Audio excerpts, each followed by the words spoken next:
What's good, everybody? It's your boy Conroy, and I'm back making the coffee Air Force One. This is a tutorial of how to make the coffee Air Force Ones.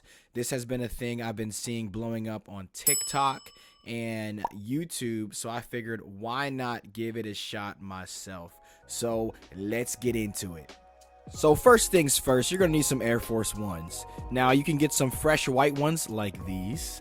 Or what I actually end up using for the video is some old ones, about a year old. They're used, but they're still fresh, so I use my old pair. Next, you'll need to take out them laces. You won't need those anymore. Also, if you're using a used pair, you'll need to clean them first. The most important part is going to be acetone. You'll need to acetone the whole shoe. I'm using a Q-tip here to get into the crevices. And then I use a cloth to wipe off the whole shoe. Yeah, I spilt it. Make sure you get the whole entire shoe evenly. Now I have some hot water, not quite boiling because you don't want to melt the shoes. I also use some extra water from the tub. The second most important ingredient is coffee. I feel like I'm creating the Powder Puff Girls. I use Cafe Bustello because a YouTuber that I follow used it for his shoes, Jake Polino. So I use 4 10-ounce cans of Cafe Bustello, pour that thing in there and mix it on up. Now you'll need something to weigh down the shoes, so I found the biggest rocks in my apartment complex and put them in my shoes. Now I will admit, putting the shoes in the coffee hurt my heart.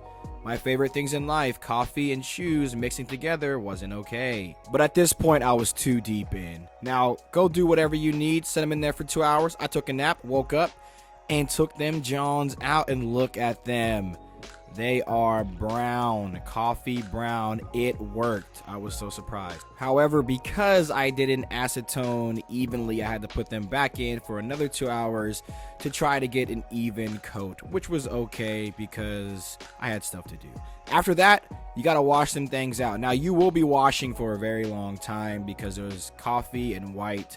Just don't mix all the time. So I use this brush to wipe off the clothy parts like the soles, the tongue, the Nike swoosh in the back. Wipe it down and you will see it will get a little bit whiter and lighter as you wash. I then used a towel to try to dry them off because they were very wet and I had no clue at this point how I was going to dry them. So I tied them to a spatula and put them in the dryer.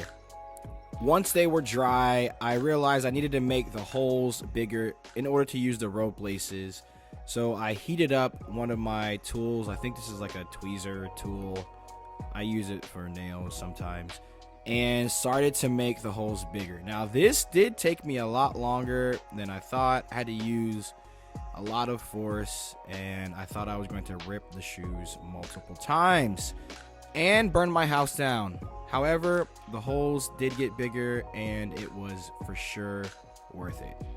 I'm sure there are other techniques, but this is what I used, and here is the finished product.